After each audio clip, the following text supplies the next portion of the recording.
Students, welcome to my YouTube channel easy learning. इस video में हम बीपीएससी 133 की बुक जिसका नाम है तुलनात्मक शासन और राजनीति, इसके सेकंड यूनिट के थर्ड मोस्ट इम्पोर्टेंट क्वेश्चन पर डिस्कशन करेंगे। तो गाइस, इससे पहले मैं इस यूनिट के 2 क्वेश्चन की वीडियोस अपलोड कर चुकी हूँ। अगर आपने वो नहीं देखे तो प्लीज चैनल की प्लेलिस्ट में जाकर आप वो भी देखिए, और फर्स्ट यूनिट की वीडियोस भी अपलोड कर चुकी हूँ मैं, तो प्लीज आप वो भी देखिए। इस वीडियो में हम सेकेंड यूनिट का थर्ड इम्पोर्टेंट क्वेश्चन लेंगे, और थर्ड क्वेश्चन है हमारा तुलनात्मक राजनीति के उपागम कौन कौन से होते हैं, तो इस पर हम डिस्कशन करेंगे। वीडियो स्टार्ट करने से पहले मैं आपसे कहना चाहती हूँ, अगर आपने मेरे चैनल को सब्सक्राइब नहीं किया तो प्लीज मेरे चैनल को सब्सक्राइब करें, वीडियो को लाइक करें, शेयर करें, एंड अगर आपको नोट्स चाहिए तो आप व्हाट्सएप पर कॉन्टैक्ट कर सकते हैं। तो चलिए वीडियो स्टार्ट करते हैं। हमारा टॉपिक है तुलनात्मक राजनीति के उपागम। तो इसमें हम देखेंगे कि तुलनात्मक राजनीति के 2 उपागम होते हैं। पहला होता है परंपरागत उपागम और दूसरा होता है आधुनिक उपागम, ये और ये। तो परंपरागत उपागम जो होता है वो 3 तरह का होता है। एक परंपरागत उपागम में 3 दृष्टिकोण आ जाते हैं। पहला आता है ऐतिहासिक उपागम, दूसरा आता है कानूनी औपचारिक उपागम, और तीसरा आता है संस्थात्मक उपागम। और आधुनिक उपागम में कोई भी मतलब अप्रोच नहीं आता है। तो चलिए हम देखते हैं। पहले हमारा परंपरागत उपागम है। तो परंपरागत उपागम के जो 3 पार्ट्स हैं उनके बारे में भी हम इसमें ही डिस्कशन करेंगे। परंपरागत उपागम को 3 भागों में विभाजित किया जाता है। पहला ऐतिहासिक, दूसरा कानूनी औपचारिक और तीसरा संस्थात्मक। तो हम पहला जो ऐतिहासिक उपागम है उसी के बारे में देख लेते हैं। इस उपागम के अंदर अलग अलग राज्यों की शासन प्रणालियों के ऐतिहासिक विवरण तैयार करके उनकी तुलना करते हैं और ये पता लगाते हैं कि हमें अपने वर्तमान लक्ष्यों की सिद्धि के लिए कौन कौन से उपाय करने चाहिए। ऐतिहासिक, आई होप पढ़ने से ही समझ में आ रहा है, बहुत इजी लैंग्वेज में लिखा हुआ है कि ये जो उपागम होता है ऐतिहासिक उपागम, इसमें जो राज्य होते हैं उनकी शासन प्रणाली, यानी कि वो किस किस तरह की नीतियां बनाते हैं, उनका सिस्टम क्या है एक तरीके से, तो उस सब का विवरण तैयार किया जाता है, उसको अच्छे से पढ़ा जाता है और उसको देखकर एक विवरण की तरह, लिस्ट की तरह बना लिया जाता है, क्या क्या चीजें हैं उसमें, ये सारी चीजें बना ली जाती हैं और उसकी तुलना दूसरे राज्यों से की जाती है। और फिर दूसरे राज्य में, जैसे एक राज्य है और दूसरा राज्य है, तो इसका पूरा विवरण तैयार कर लिया जाएगा उसकी शासन प्रणाली को देखकर। अब इस राज्य में जिन जिन चीजों की कमी है, जो इस राज्य में, फर्स्ट वाले राज्य में पूरी सारी चीजें हैं, और सेकंड वाले राज्य में वो कुछ कुछ चीजों की कमी है जो फर्स्ट राज्य की है, तो वो सारी चीजों का भी इसमें जो है एक तरह से उसकी सिद्धि की जाती है। वो सारे वर्तमान लक्ष्यों को उसमें भी प्राप्त करने की कोशिश, मतलब कि इस राज्य को भी अच्छा बनाया जाता है फर्स्ट वाले राज्य की तरह। तो इस उपागम के संस्थापक निकोलो मैकियावेली और चार्ली डमॉन्टेस्क्यू हैं। ये महत्वपूर्ण बात है कि इस उपागम के अंतर्गत तथ्यों, तो ये जो है, ये वाला जो उपागम होता है इसमें तथ्यों यानी कि फैक्ट्स का अन्वेषण किया जाता है और उनका ही प्रयोग किया जाता है। तो ये इसके लिए बहुत ज्यादा इंपॉर्टेंट हो जाता है ऐतिहासिक उपागम में, क्योंकि इसमें फैक्ट्स का उपयोग किया जाता है और उसी के आधार पर ही कोई भी निर्णय बनाए जाते हैं या फिर नीतियां बनाई जाती हैं। इस उपागम की ये कमी है कि कई बार हम पूरे तथ्य जमा नहीं कर पाते हैं, और यदि पूरे तथ्य जमा हो जाते हैं तो ये उपागम काफी उपयोगी बन जाता है। तो कभी कभी ये होता है कि जो फैक्ट्स होते हैं वो उनको हम पूरी तरीके से जमा नहीं कर पाते, सारे फैक्ट्स हमें नहीं मिल पाते हैं।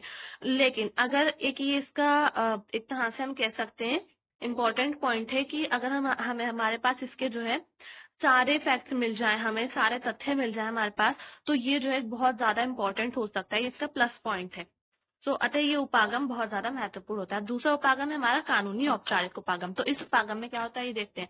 इसमें अलग अलग देशों में प्रचलित संविधानों के आधार पर वहां की शासन प्रणालियों के संस्थात्मक ढांचों, संगठनात्मक ढांचों, शासन के अंगों की कानूनी शक्तियों और उनके परस्पर संबंधों का विश्लेषण किया जाता है। तो ये जो कानूनी औपचारिक उपागम है, इसमें जो अलग अलग देश होते हैं उनके जो संविधान होते हैं उनका अध्ययन किया जाता है, उनकी शासन प्रणालियों का अध्ययन किया जाता है।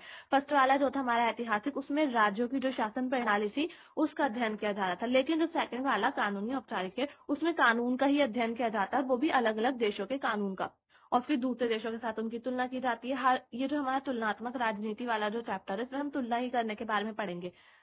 सॉरी, ये बुक है तुलनात्मक राजनीति की, तो इस पूरी बुक में हम किस किस तरह से तुलनाएं की जाती हैं राजनीति में, किन किन राज्यों के या देशों के बीच, यही पढ़ेंगे। तो उसमें भी तुलना की जाती है। तो संगठनात्मक ढांचे होते हैं, शासन के अंग कौन कौन से होते हैं, शासन के अंग, कार्यपालिका, न्यायपालिका, विधायिका, ये सब शासन के अंग आ जाते हैं, और उनकी शक्तियां क्या क्या होती हैं। फिर उनके जो परस्पर आपसी संबंध जो होते हैं उनका विश्लेषण किया जाता है। तो ये सारी चीजों का इसमें अध्ययन किया जाता है। इस उपागम में इन सब का अध्ययन करने के बाद कुछ संगठनात्मक सुधार भी किए जाते हैं। ये उपागम हमारे लिए बहुत उपयोगी है, क्योंकि यदि हम किसी देश के संविधान को अच्छे से समझ कर लेते हैं तो उस देश की आंतरिक राजनीति को भी समझना हमारे लिए काफी आसान हो जाता है। तो आई होप आपको समझ में आ गया होगा। अगर हमें किसी देश की राजनीति के बारे में अच्छे से पता होगा तो हम उस देश को समझ पाएंगे कि वो किस तरह से काम कर रहा है, उसके क्या क्या नीतियां हैं, शासन प्रणाली उसकी किस तरह की, तो हम उसको इजीली समझ पाएंगे। सो अब इसके बाद थर्ड उपागम जो है वो है संस्थात्मक उपागम। तो संस्थात्मक उपागमों में संस्थाएं आ जाती हैं, सारी संस्थाएं ही आ जाएंगी संस्थात्मक उपागम में। इस उपागम में अलग अलग संस्थाओं के संगठन और भूमिका का विस्तृत अध्ययन किया जाता है। तो संस्थात्मक उपागम से ही समझ में आ रहा है, इसमें संस्थाएं आएंगी, अलग अलग संस्थाएं जो होती है उनके क्या क्या काम होते हैं, उनकी क्या क्या भूमिका होती है, इन सब चीजों के बारे में पता लगाया जाता है। शासन और राजनीति से जुड़ी सारी संस्थाओं के संगठन और भूमिका पर विचार किया जाता है। तो ये सारी संस्थाएं ऐसी होती हैं जो राजनीति से और शासन व्यवस्था से जुड़ी हुई होती हैं। तो इसलिए इनके जो काम होते हैं, इनकी जो भूमिका होती है, इनका जो संगठन होता है, उन सब चीजों का इसमें अध्ययन किया जाता है। इसकी कमी यह है कि इसमें व्यक्तियों के व्यवहार की उपेक्षा की जाती है तथा सारा ध्यान संस्थाओं पर केंद्रित किया जाता है। तो देखिए, तीनों पॉइंट्स मैंने आपको बताए, तो तीनों में उनकी कमी और उनका प्लस पॉइंट क्या क्या है वो सारी चीजें इसमें बताई गई। तो इस वाली जो संस्थात्मक उपागम है, इसकी कमी यह है कि इसमें संस्थाओं पर ही ध्यान केंद्रित किया जाता है सारा, इसमें किसी दूसरी चीज पर ध्यान केंद्रित नहीं किया जाता है। इसके अलावा अनौपचारिक समूह या संस्थाओं की भूमिका भी अनदेखी की जाती है, जैसे कई तरह के गैर सरकारी संगठन।